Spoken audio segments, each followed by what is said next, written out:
মাত্র 1 কাপ আটা দিয়ে যে এত দুর্দান্ত স্বাদের একটা রেসিপি বানানো হয়, এটা কিন্তু অনেকেরই হয়তো জানা নেই। জানা থাকলে আর দোকান থেকে কিনে খাবার প্রয়োজনই হবে না। তো hello friends, welcome back to my channel. আশা করছি সবাই ভালো আছেন, সুস্থ আছেন। প্রতিদিনের মতো আবারও হাজির হয়ে গেছি নতুন একটা রেসিপি নিয়ে। তাহলে চলুন ঝটপট রেসিপিটা শুরু করা যাক। সবার প্রথমে এখানে একটা মেজারিং কাপ মাপ করে নিয়ে নিয়েছি 2 কাপ মতো আটা। এবার তার সাথে পরিমাণ মতো লবণ আর সামান্য একটু জোয়ান হাত দিয়ে ভালো করে ঘষে দিয়ে দিয়েছি। তার মধ্যে দিয়ে দেব ময়ান। ময়ানটা কিন্তু ভালোভাবে দিতে হবে, তবেই এই রেসিপিটা খাস্তা হয়ে তৈরি করা যাবে। দিয়ে দিয়েছি এখানে 4 চামচ মতো সাদা তেল। ভালো করে এবার হাত দিয়ে সব কিছু শুকনো উপকরণ মেখে নিতে হবে। আজকের রেসিপিটা কিন্তু ভীষণই মজাদার। এই রেসিপিটা আমরা অনেক সময় দোকান থেকে কিনে খাই, খেতে কিন্তু দুর্দান্ত হয়। আর সেটা যদি বাড়িতেই বানিয়ে নেওয়া যায় তাহলে কেমন হয় বলুন তো। ময়ানটা সুন্দরভাবে দিয়ে নিয়েছি। দেখুন, এরকম হাতের মধ্যে অল্প কিছুটা ময়দা নিয়ে মুঠো করলে সুন্দর মুঠোর মধ্যে চলে আসছে। এবার নর্মাল রুম টেম্পারেচারে থাকা জল দিয়ে ভালো করে মেখে নেব। খুব বেশি নরম করে কিন্তু মাখা যাবে না, সেজন্য অল্প অল্প করে জল দিয়ে মিশ্রণটা তৈরি করে নিচ্ছি। তা না হলে অনেক বেশি পাতলা হয়ে গেলে রেসিপিটা বানাতে ভীষণ অসুবিধে হবে। আমি এই রেসিপিটা আটা দিয়ে বানিয়েছি ঠিকই, তবে আপনারা চাইলে কিন্তু এটা ময়দা দিয়েও বানিয়ে নিতে পারেন। ভালো করে মেখে নেওয়া হয়ে গেছে। এবার এর ওপর থেকে 1 চামচ মতো সাদা তেল ছড়িয়ে দিচ্ছি। তারপর আবারও একটু ভালো করে মেখে নেব। এবার এই ডোটা ঢাকা দিয়ে আমি 15-20 মিনিটের জন্য রেস্টে রেখে দেব। ততক্ষণে বাকি যে সমস্ত কাজগুলো আছে সেগুলো আমি করে নেব। আপনাদেরকে আর অপেক্ষা না করিয়ে বলেই দিলাম যে আমি আজ কি বানাচ্ছি। আমি আজ বানাচ্ছি একদম দোকানের মতো খাস্তা মুচমুচে কচুরি, তাও আবার আটা দিয়ে। তার জন্য আমি এখানে মুগ ডালটা ভিজিয়ে রেখে দিয়েছিলাম। আমি এখানে মেজারিং কাপ মাপ করে 1/2 কাপ মতো মুগ ডাল নিয়েছিলাম। 6-7 ঘন্টা ভালো করে ভিজিয়ে নিয়েছিলাম। এবার ওই মুগ ডালটা একটা মিক্সির জারের মধ্যে নিয়ে নিয়েছি। তার সাথে কয়েক কুচি আদা আর দিয়ে দিয়েছি ঝালের জন্য কয়েকটা কাঁচা লঙ্কা দিয়ে সব কিছু ভালো করে মিহি করে বেটে নিতে হবে। দেখুন, মুগ ডালটা একদম সুন্দর করে বেটে নিয়েছি। অন্যদিকে একটা ভাজা মশলা তৈরি করে নেব। তার জন্য একটা কড়াই বসিয়ে দিয়েছি আর তাতে দিয়ে দিচ্ছি সবার প্রথমে 1 চামচ মতো গোটা জিরে, আর দিয়ে দেব 1 চামচের একটু কম মৌরি। তার সাথে দিয়ে দিচ্ছি 1/2 চামচ মতো ধনে, আর দিয়ে দেব ঝালের জন্য 2 থেকে 3টে মতো শুকনো লঙ্কা। আপনারা যেমন ঝাল খাবেন সেরকম দিলেই হবে। তবে এই ভাজা মশলাটা কিন্তু অবশ্যই দিতে হবে, তবেই দোকানের মতো মুচমুচে খাস্তা কচুরির স্বাদ আপনি বাড়িতেই পাবেন। এবার সব কিছু একটু ড্রাই রোস্ট করে নিয়েছি। তারপর একটু ঠান্ডা হয়ে গেলে সব কিছু গুঁড়িয়ে নেব। অন্যদিকে আমি একটা কাপ মাপ করে 1/2 কাপ মতো নিয়েছি বেসন। গ্যাসের আঁচটা একদম কমিয়ে রেখে বেসনটা কয়েক সেকেন্ড মতো একটু নাড়াচাড়া করে ভেজে নিতে হবে। এতে করে যে বেসনের কাঁচা গন্ধটা থাকবে সেটা একদম চলে যাবে এবং এই কচুরিগুলোর স্বাদটাও কিন্তু দুর্দান্ত হবে। একদমই কিন্তু গ্যাসের আঁচটা কমিয়ে রাখতে হবে। তারপর ভালো করে একটু ভেজে নিচ্ছি। আমি আজকে যে পদ্ধতিতে কচুরিগুলো বানাচ্ছি এইভাবেই কিন্তু দোকানেও কচুরিগুলো বানানো হয়ে থাকে। তবে ফারাক শুধু একটাই, আমি এখানে আটা দিয়ে বানিয়েছি, দোকানে কিন্তু ময়দা দিয়ে বানানো হয়। আমি আটা দিয়ে বানাচ্ছি, চাইলে কিন্তু আপনারা একইভাবে ময়দা দিয়েও রেসিপিটা বানিয়ে নিতে পারেন। এইভাবে বেসনটা প্রায় 1 মিনিট মতো হালকা করে একটু ভেজে নিয়েছি। এবার বেসনটা কড়ার এক পাশ দিকে সরিয়ে দিচ্ছি আর অন্যদিকে দিয়ে দিচ্ছি 2 চামচ মতো সাদা তেল। ওই তেলের মধ্যে ওই মুগ ডালের মিশ্রণটা দিয়ে দেব।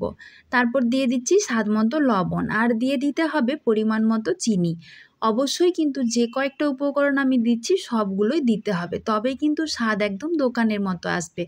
এবার বেসন আর মুগ ডালটা ভালো করে একটু মিশিয়ে নেব। গ্যাসের আঁচটা কিন্তু কমিয়ে রাখতে হবে, তা না হলে মুগ ডালটা দেওয়া মাত্রই কড়ার মধ্যে এভাবে লেগে যাবে।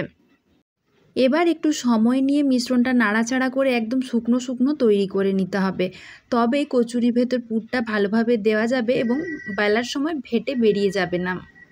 এবার দিয়ে দিচ্ছি সামান্য একটু হলুদের গুঁড়ো, আর যে মশলাটা ভেজে রেখেছিলাম তার থেকে 1 চামচ নিয়ে এখানে দিয়ে দিচ্ছি। আর দিয়ে দিচ্ছি 1/2 চামচ মতো চাট মশলা, এতে করে সুন্দর একটা চটপটা ফ্লেভার আসবে। এবার সব কিছু ভালোভাবে মিশিয়ে নিয়েছি। মিশ্রণটা অনেকটাই শুকিয়ে গেছে। এবার আমি গ্যাসের আঁচ বন্ধ করে মিশ্রণটা নামিয়ে নিয়েছি, ঠান্ডা করে নিতে হবে। ততক্ষণে আমার ময়দার ডোটা এভাবে 20 মিনিট মতো রেখে দেওয়া হয়ে গেছে। এবার ঢাকাটা খুলে নিয়ে আবার একটু হাত দিয়ে ভালো করে মেখে নিচ্ছি। মিশ্রণটা আগের চাইতে এখন অনেকটাই নরম হয়ে গেছে। এবার ছোট ছোট করে লেচির মতো কেটে নেব। ঠিক বাড়িতে আমরা যেভাবে লুচি বানিয়ে থাকি সেরকম করে কেটে নিলেই হবে। তারপর ওই লেচিগুলোকে গোল গোল করে আমি পাকিয়ে নিচ্ছি। এবার আপনারা ভিডিওটা ভালো করে দেখুন, তাহলে বুঝতে পারবেন যে আমি কিভাবে বানাচ্ছি।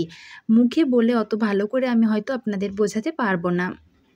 একটা লেচি নিয়ে নিয়েছি, তারপর হাত দিয়ে এভাবে সাইডগুলো একটু চেপে চেপে পাতলা করে একটা বাটির মতো তৈরি করে নেব। তার মাঝখানে দিয়ে দিতে হবে পুর। পুরটা কিন্তু অবশ্যই ঠান্ডা করার পরই দেবেন। পুরটা একটু ঠেসে ঠেসে ভর্তি করে দেবার চেষ্টা করবেন, তবেই কচুরিগুলো খেতে বেশ ভালো লাগবে। প্রতিটা কামড়ে আপনি পুরের স্বাদটাও পাবেন আর খেতেও দুর্দান্ত লাগবে। এবার মুখটা খুব ভালো করে মুড়ে নিতে হবে, যাতে কোনোভাবেই ভাজার সময় খুলে না যায়। আমি প্রথমে পিঠের মতো মুখটা সাইডটা ভালো করে মুড়ে নিয়েছি, তারপর পুরো সাইডটা একসাথে জড়ো করে নিয়ে হাত দিয়ে একটু চেপে ভাঁজ করে নিয়েছি। আশা করি দেখেই বুঝতে পারছেন। তারপর হাত দিয়ে এভাবে চারিদিকটা একটু ছড়িয়ে দিচ্ছি, দিয়ে এভাবে একটু চ্যাপ্টা মতন শেপ দিয়ে নিয়েছি। এতে তো আর বেলাবেলির কোনো ঝামেলা নেই, এভাবেই তৈরি করে নিলেই হবে। একটা বানিয়ে দেখিয়ে দিলাম, আরেকটা বানিয়ে দেখিয়ে দিচ্ছি। একইভাবে আবারও একটা বাটির মতো তৈরি করে নিয়েছি, তার মধ্যে পুরটা ভালো করে ঠেসে ঠেসে ভরে দিচ্ছি। তারপর মুখটা খুব ভালো করে মুড়ে দিতে হবে, যাতে কোনোভাবে ভাজার সময় খুলে না যায়। তাহলে কিন্তু তেলের মধ্যে সমস্ত পুর বেরিয়ে যাবে এবং একদম খেতে ভালো লাগবে না, তেলটাও নষ্ট হয়ে যাবে। একইভাবে সবগুলো বানিয়ে নিয়েছি। এবার এগুলো ভাজার জন্য আগের থেকে তেল গরম করতে দিয়ে দিয়েছিলাম। তেলটা কিন্তু খুব কড়াভাবে গরম করা যাবে না, মোটামুটি গরম হয়ে গেলে ওই কচুরিগুলো একটা একটা করে তেলের মধ্যে আমি দিয়ে দিচ্ছি, একসাথে সবগুলো দেওয়া যাবে না। এবার একটু সময় নিয়ে গ্যাসের আঁচ একদম লোতে রেখে এগুলো ভেজে নিতে হবে। তা না হলে এগুলো ওপরটা ভাজা হয়ে গেলেও ভেতর থেকে কিন্তু একদম নরম নরম লাগবে আর খেতে একদম মুচমুচেও হবে না।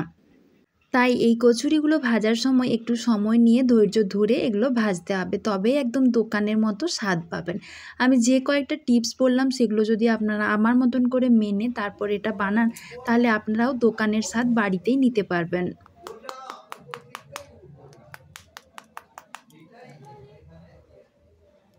এই কচুরিগুলো কতটা খাস্তা হয়েছিল তা তো আশা করি আপনারা শব্দটা শুনেই বুঝতে পারলেন।